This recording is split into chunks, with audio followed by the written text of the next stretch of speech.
Congress party కూడా సిడబ్ల్యూసిలో చెప్పడం జరిగింది, ఖచ్చితంగా ఈ విషయం పైన మేము పూర్తి మద్దతు ఇస్తున్నాము కేంద్ర ప్రభుత్వానికి, బీజేపీకి అని చెప్పి.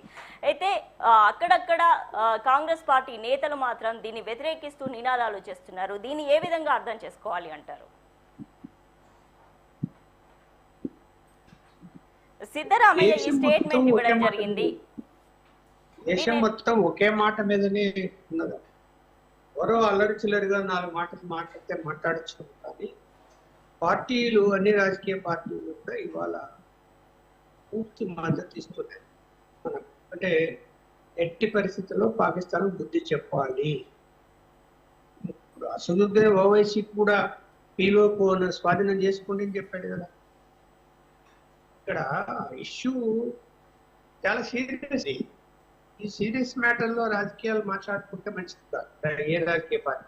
అవును అవును.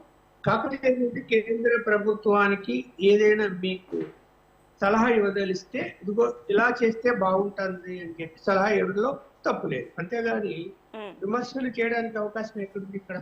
ఇంత దారుణంగా వచ్చి ఏదో అలా ఎంజాయ్ చేస్తూ ఆడు నవ్వుకుంటూ ఫలానా నువ్వెవరు హిందువా అని అడిగి మళ్ళీ కన్ఫర్మ్ చేసుకొని సరదాగా ఫైట్ చేసి ఎంత స్వేచ్ఛగా వాళ్ళు విహరించి వెళ్ళారు.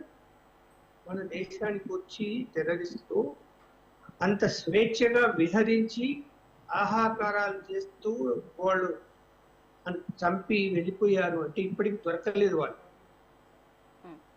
అంటే ఇక్కడ బలమైన శక్తులు వాళ్ళ వెనుక ఉన్నాయనే కదా అర్థం. అది అంతర్గతంగా మన దేశంలో ఉండొచ్చు, పాకిస్తాన్ యొక్క ప్రభుత్వ మద్దతు కనిపిస్తుంది.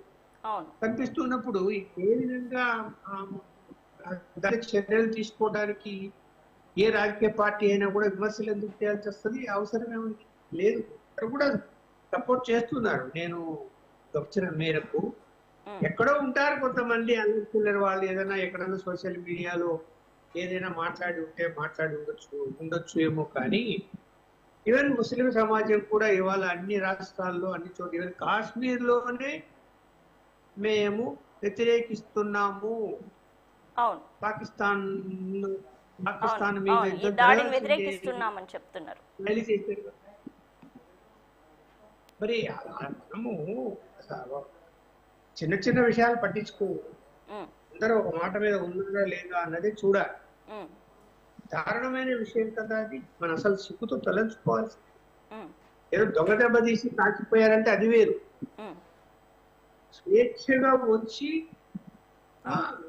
2 గంటల పాటు విహరించి ఎవరు ఏమిటి అని తెలుసుకొని చంపేసి సరదాగా సరదాగా వెళ్ళిపోయినట్టు అనిపించింది కదా అక్కడ మనకు. అది అంటే వాళ్ళకి ఏమాత్రం భయం లేదు.